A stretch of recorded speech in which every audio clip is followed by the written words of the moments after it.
भाई लोगों राम राम। भाइयों, आज की कहानी सबसे अलग हटके है। बहुत पुरानी बात है। ये लगा लो करीबन 1960 के आसपास एक हादसे में 3 लड़कों के पिताजी चल बसते हैं। वे 3 भाई थे, कोई बहन नहीं थी भाइयों। तो भाइयों, विधवा माँ ने उन बच्चों को पाला। किसान आदमी थे वो, बेचारी अकेली बुग्गी जोड़ के चारा लेके जाती। पहले तो पशु भी बहुत रखते थे वो, 8-8 10-10 पशु रखते थे बेचारी। बच्चे छोटे थे, अपने बच्चों का भी खाना बनाना और ये काम भी करना घर का। तो भाइयों, समय गुजरता रहा, बड़े बच्चे बड़े होते गए। तो इस बेचारी माँ ने अपने भाइयों से कहा, पियर वालों से, कि भाई एक लड़के की शादी करवा दो। कम से कम 16 साल का लड़का था बड़ा, उसके भाई ने शादी करवा दी। शादी करवा दी, बहू आ गई, छोटे लड़के अपना ऐसे रहे। समय गुजरता रहा, फिर दूसरे की शादी होगी। बड़ी जो बहू थी वो बदतमीज कह लो, कुछ कह लो अनपढ़ गंवार थी।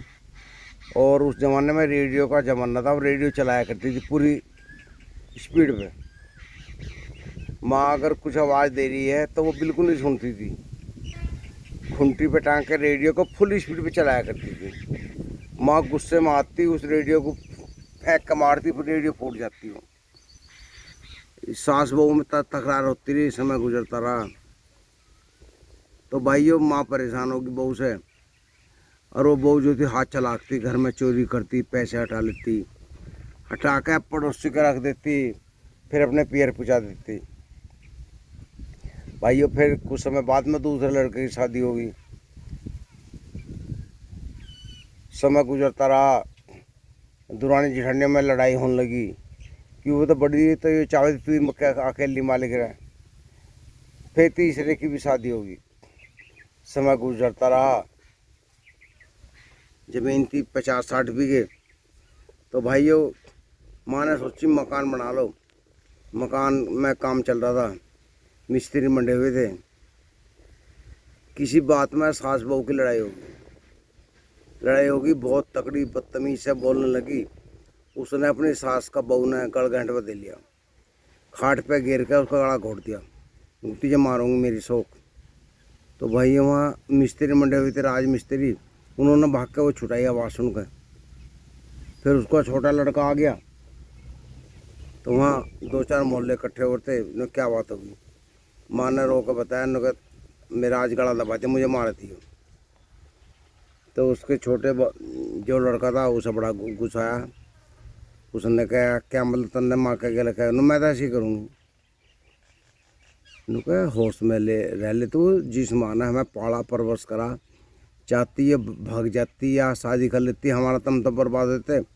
हमें पाला, पूरा समय काटा, अपना जीवन ऐसी हमें करके खुआया, बड़े सपने देख के बड़े लड़के की शादी करी, तू आई तन्ने ये रंग खिला दी। मैं तो ऐसे ही खिलाऊँगी, अब मेरी गैल बोलने की जरूरत नहीं, और फिर मारूंगी।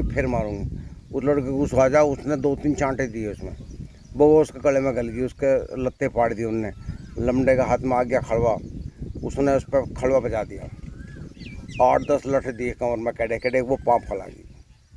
जब वो पाँव फैला गई तो उसका आदमी आया, उससे कहा, भाई बता, तेरी बहू ने नाटक करा। वो कहने लगा, किससे तो जान सी मार देता है, तो बड़ी नंगनी है, मेरे गले में गल जा, मैं तब अपना टाइम काट रहा। तो भाइयों, उसे बड़े भाई हुए तो गुलाम कह लो या यूँ कह लो, समय काटा था बेचारा हो, या सीधापन मान लो। और बदतमीज थी भाइयों, फिर काम नहीं चल पाया। वे तीनों भाई अलग अलग हो गए। जब भाई अलग अलग हो गए, बंटवारा हो गया, खेती बट गई उनमें। 5 बीघे ज़मीन माँ को दे दी, बस माँ के हिस्से के अलग दे दो, ये जिसके साथ रहेगी अपना कर खाओगी, अपने अलग में बटाई पे देगा, इसका खर्चा होगा। भाई, ये 2 साल बाद ही चकबंदी आ जा गाँव में।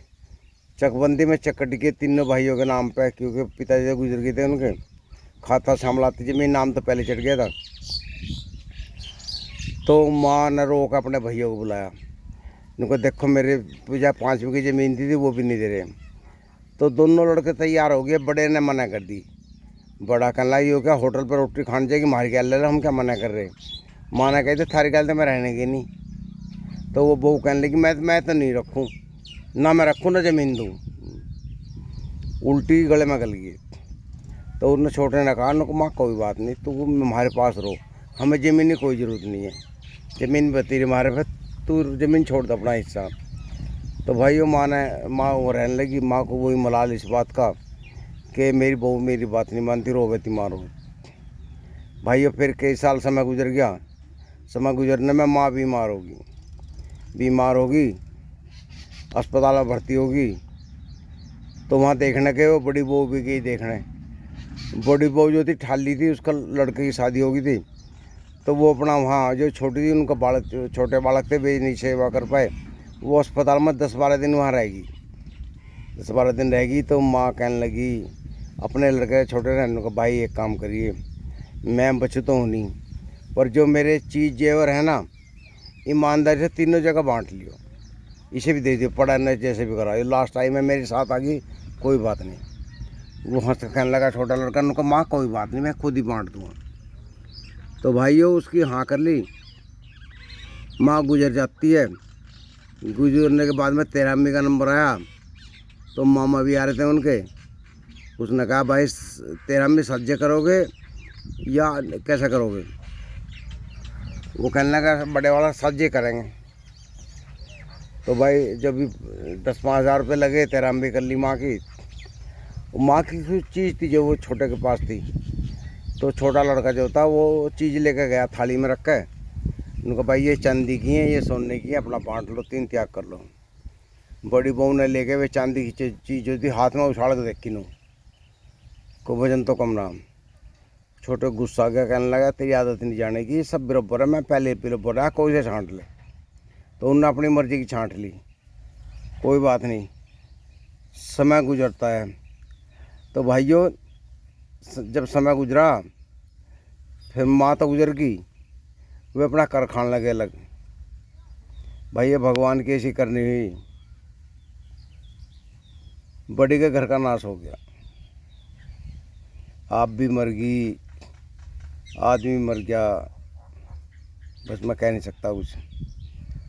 तो भाइयों मेरा मतलब ये है इस वीडियो का कहने का, किसी बड़े का शराप नहीं लेना चाहिए। अपने माँ बाप हैं, सास ससुर हैं, उनकी सेवा करें, वे अच्छे हैं या बुरे हैं, उन्हें रोटी टाइम पे दें, भूखा ना रखें और उनकी सेवा करें, वरना उनकी जो बद्दुआ जो है ना घर का नाश कर दें।